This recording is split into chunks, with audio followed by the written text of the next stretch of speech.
The strongest people aren't the ones who never fall. They're the ones who admit when they can't get up alone. But how many times have you struggled quietly, too afraid to ask for help?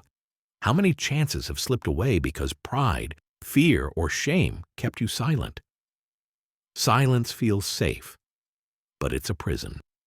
And every day you stay inside it, you lose more time, more growth, more of the future that could have been yours. This is the story of David, a boy who nearly lost everything because he was too afraid to reach out, until one powerful moment shattered the silence and changed his life forever. David was 16, quiet, intelligent, introverted, the kind of boy who could spend hours sketching in his notebook, lost in the colors and shapes of a world only he could see. He dreamed of becoming an artist, of one day creating work that spoke louder than his voice ever could. But David had a flaw. He carried everything alone. When his grades slipped, he didn't ask questions. When his sketches felt unfinished, he tore the pages out before anyone could see. When life felt heavy, he forced a smile and said the same two words every time: "I'm fine." Inside, he was anything but fine. At school, his teacher saw his grades collapse. They thought he was distracted, careless, unmotivated. His friends, once close, began to drift away. Not out of cruelty, but because David never opened the door for them to step in. And at home, the silence was the loudest of all. His parents assumed he didn't care, when in truth, he cared too much. He just didn't know how to ask for help without feeling weak. Maybe you've been there too. Smiling at the world while inside you're falling apart, whispering, "I'm okay," when what you really wanted to say was, "I need someone." David's life was like a glass jar slowly filling with water. Every hidden failure, every silent struggle, every unspoken fear was another drop. From the outside, the jar looked clear, even beautiful. But inside, the pressure was building. And everyone knows what happens when the jar finally reaches its limit. It doesn't leak, it shatters. And David was getting dangerously close to that breaking point. It happened on a Thursday afternoon. The classroom had emptied, the buzz of chatter fading into the hallways. But David stayed behind, staring at the unfinished sketch in his notebook. His shoulders slumped, his eyes hollow. That's when Mrs. Reynolds, his art teacher, noticed. She had seen the signs, the missed assignments, the forced smiles, the silence that grew heavier every week. "David," she said gently, "stay a moment." He froze, half expecting a lecture. But her voice carried no anger, only concern. She walked to the board and, without a word, began to draw. A circle, a deep line downward, a stick figure at the bottom. "A well," she explained. "Imagine you've fallen in. The walls are too steep, your strength too low. What's the bravest thing you can do?" David stared at the drawing. His mouth opened, then closed again. He had no answer. Mrs. Reynolds turned, met his eyes, and said softly, "The bravest thing you can do is shout for help." She placed the chalk in his hand. "Write it down." David hesitated, his hand trembling. For years, those words had been locked inside him. He scribbled them slowly. "Ask for help." The silence in the room thickened. Mrs. Reynolds broke it with a story. "When I was your age, I nearly failed school. Not because I wasn't capable, but because I was too proud to ask for tutoring. I thought needing help meant I wasn't good enough. But the truth? That silence almost ruined me. The day I finally admitted I couldn't do it alone, everything changed. Asking for help wasn't weakness.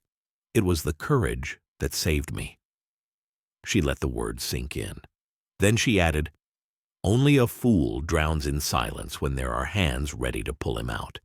Now let me ask you, if you were trapped in that well, would you stay silent out of pride or shout for help to survive?" David gripped the chalk tighter. In that moment, he realized something he had never admitted to himself. His silence had been his real prison. Not his talent, not his circumstances, his silence. The truth was painful, but it was freeing. Help had always been around him. Teachers, friends, family. He just never reached for it. And for the first time, David understood. Courage wasn't hiding the struggle. Courage was opening his mouth and letting someone in.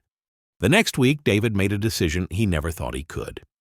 In math class, instead of staying silent as numbers blurred on the page, he turned to the classmate beside him. His voice was quiet, almost shaky.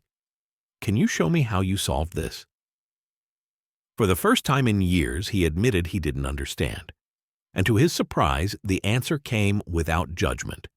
Just help. That night, he stayed after school with Mrs. Reynolds, asking for feedback on his sketches. She guided his hand, showing him how to shape shadows, how to let his drawings breathe. Each tip, each correction, was another spark of growth. And then, the biggest step, he opened up to a close friend. Sitting on the bleachers, he confessed, "I've been drowning. I just didn't know how to say it." His friend didn't laugh. He listened. And in that moment, the friendship deepened into something real, built not on masks, but on truth. It was like a bridge forming beneath him. Every hand that helped became a plank across the river of fear he'd been trapped behind. Slowly, step by step, he walked across, and the results spoke for themselves. His grades, once sinking, began to rise again. His artwork bloomed with a new energy, earning recognition in school displays. And his confidence grew, not because his struggles vanished, but because he finally shared the weight. Maybe you've been carrying a mountain too heavy for one person. So let me ask you, what mountains could you climb if you stopped carrying the load alone? Because the truth is simple. Asking for help isn't weakness. It's the doorway to strength, to growth, and to connection. And David discovered that the bridge of hands was always there, waiting for him to step onto it. David discovered the truth. Silence isolates, but courage connects. The help you fear to ask for may be the very key to unlocking your future. Because life is like standing in a canyon. If you whisper for help, the echo doesn't fade. It returns louder than your own voice. But you must first speak. So let me ask you, what weight are you still carrying alone? What silent burden have you convinced yourself no one would understand? And more importantly, who could help you lighten it if only you asked? Don't wait until the jar shatters. Don't let pride, fear, or shame lock you in a prison of your own making. If you believe asking for help is a form of strength, type courage in the comments. Share this story with someone you care about, someone who might be one conversation away from freedom. And don't forget to subscribe for more stories that remind you of this truth. You're not weak, and you are not alone.